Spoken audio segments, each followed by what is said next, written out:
And we proudly welcome you to Blues Game Day Live alongside the one and only, the great Joe Vitale. I'm Darren Robert Pang, and we are at, well, we're not at ice level. That would be a bit of a fib. We're above ice level. We are. I'm standing on a box, so I feel really tall. So we're close to being... I'm going down. Thanks, Big Joe. There's no problem.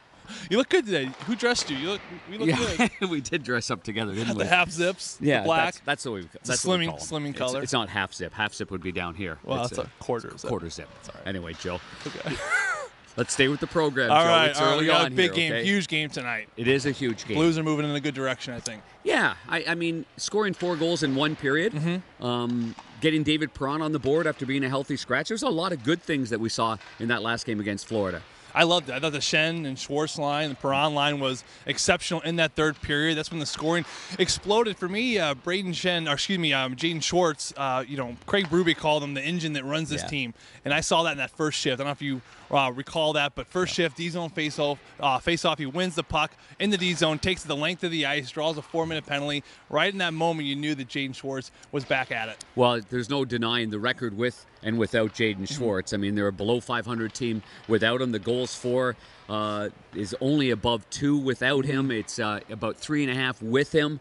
I mean, I don't know how many more telling stats we need. Even last year, when you go back to Jaden Schwartz, the injury, and then the offense went dry.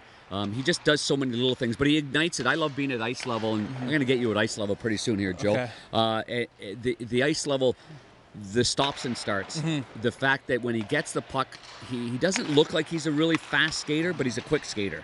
And he gets away from checks really, really quickly. But what I love, when he's on his game and he gets that puck into the corner and he stops on a dime and then he turns around, and it's hard to defend against that kind of thing. So it's good to see that Braden Shen and they started out a lot of power plays too, and they got a lot of ozone face-off time right off the hop. I think Craig Berube talked about this earlier, instilling confidence back into the club. I think these two guys needed a little bit of that, a little bit of pat in the back and saying, hey, we know what you guys did last year, and I think he gave them a little reward, and I think that'll continue on. Without a doubt. And in the corners with Schwartz, just to talk about one more second, you mentioned the quickness, the stops and starts. He's got that little spin move he does. It looks like from up top, he looks like a slippery little pig that no one can grab. You know, these big defensemen, they can't corral him. You know what I mean? He just spins off, spins out, and he darts in little areas so well, and so he does so good. And then Perron, I think he complemented that line so incredibly well. I talked to David a little bit yesterday about being healthy scratch, the mindset. Where do you go coming into the game? And he said, you know what, I came in extremely hungry and I really wanted in that game. I love the decision on the Braden Shen game-winning goal. He's at the blue line. He's looking at the blue line. He's looking east-west. He wants to make a play there. He's a creative player. You know, that's what he does. But he puts the puck in. He goes after it. Shen's on it. He comes up with it, snaps it to Vince Dunn, who gets the shot, and eventually number 10 puts it in for the game winner. A great decision, and showed a lot of growth for me, for David Perron. Can we go back to the slippery little pig comment? Yeah. A greasy pig. I like that. Little pig. My son Tyler and his wife Meg started out, and their pig was a very little pig. Where's this going? And it's very, very large now. It's a very large one, so they don't always continue to be slippery little ones. Okay, I just thought I'd get that out for you. Okay? That's good, thank you. I kind of think he's like a water bug. Well, maybe that's better. You know, maybe we'll use that from now on. I'm gonna switch to that one. Okay. Greasy pig can get a little out there. Or maybe a football in mud. That maybe that's what you're thinking of. Maybe pigskin. Pigskin. He's like a pigskin, a greasy pigskin. Or like a Schwizzle Schwartz. A Schwizzle Schwartz. Like he's good. That one gets my tongue tied too much. I can't say that on the air. So we'll stay with the program then, I guess. Huh? Yeah. Do you think, going back to the last game, and I know Eric Johnson is a very popular guy here, that hit on Alexander Steen, you kind of go back to it. Players have got memories like elephants. You know that better than anybody.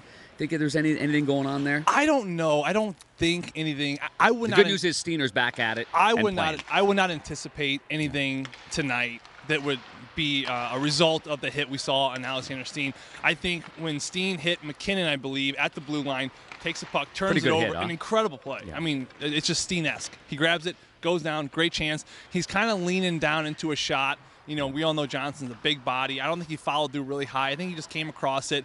I think they're good buddies. I think that I don't expect to see anything, especially because Steen's healthy, back up and running again, and Johnson's not known for being a dirty player. So no, absolutely I can't see it. No question. I was just getting your thoughts on that because we'd be really smart if something did happen. Then we talked about it. Well, I know that'd be even better. Foreshadowing, kind of. Foreshadowing, yeah, like Maroon and him squaring up tonight. Yeah. Hey, keep an eye on these two, and boom. That's what I'm talking about. That's broadcasting 101. Okay, let's continue on their line. It started really the Blues started with that win in Colorado, shut down the McKinnon line, 0 points, then followed that up with 1 assist on McDavid, and then they went into Winnipeg and nothing for Line. That Elias Pettersson sort of ruined the party. Yeah, I know. I mean, really did ruin the party a lot. What a jerk. We should talk to him about that. But now we come back here, and there'll be some vengeance to be paid. I'm liking the fact that this game, back-to-back, a win against Florida. The Blues have not been very good on this, the game after a win. But I like this one. This will get their attention, knowing just how great that top line is, led by Landeskog and McKinnon and Rantanen, who lead the NHL in almost every department. Incredible challenge, And I think you have to go back over a month ago before our last back-to-back win. I believe it was the Hurricanes and San Jose Sharks. November 6th and 9th. Yeah, I think that's what it was. I was up really early this morning doing a bunch of my studying. Yeah. But no, something. If you want to crawl out of this little hole that you've dug for yourself, you have to start putting back-to-back wins together. And an incredible test here tonight. This is the best line. McKinnon, Landeskog, and Rantanen are just up and running. League leaders in points and goals. And McKinnon, to me, he looks like Sidney Crosby with a little bit more of a burst of speed. He's very hard to defend against. And straight lines. In straight lines. He just can absolutely up and run, and their power play is effective. The Blues have to stay disciplined tonight. And a big reason for that 5-on-5 shutdown, Darren, like you were just talking about, for me was Joel Edmondson in that game in Colorado, and we don't know if we will be seeing him here tonight. I'm going to take a peek over my right shoulder. Hang on for a second.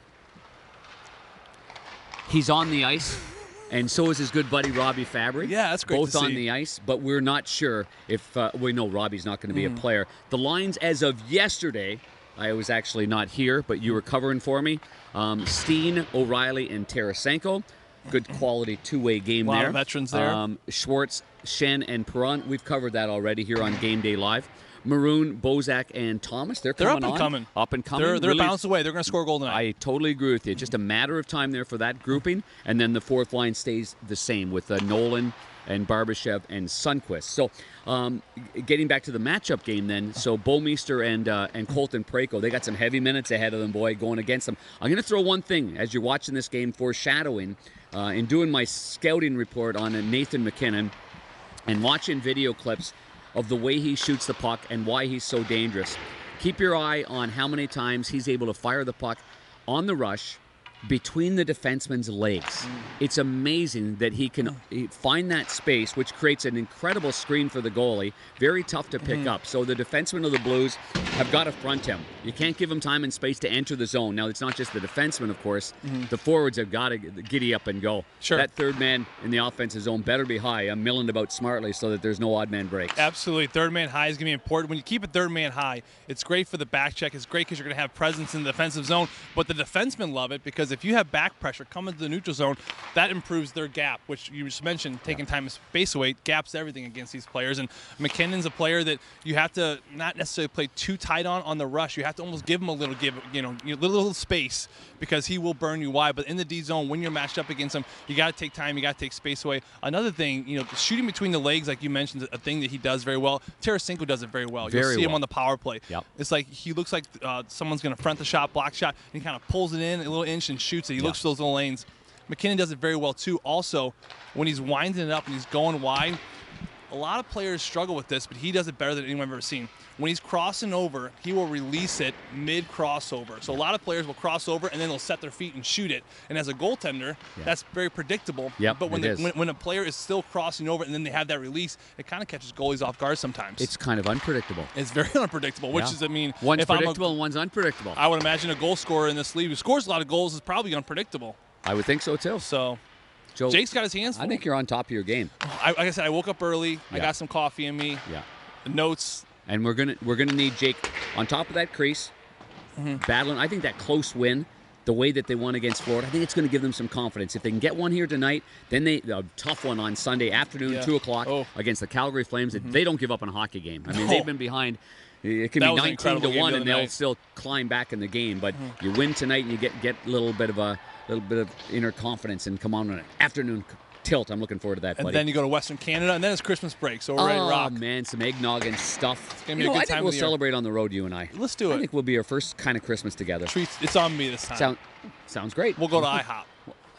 That doesn't sound good at all. 6:30 on KMOX, the 50,000-watt blowtorch. You'll hear us. You and Curbs. We'll be there. I can hear you and Curbs without the microphone. You don't need Curbs. Doesn't need a microphone. Love the call. You're doing great. And we've got on Fox Sports Midwest on the television side, 6:30 with Scott and Bernie, and the great John Kelly and me will have the call starting at 7 o'clock on Fox Sports Midwest. For Joe Vitale, I'm Darren Pang. We hope you enjoy your day. Please come out tonight, 7 o'clock game. The boys could use some vocal help as you did in the last game against the Florida Panthers. Enjoy your day.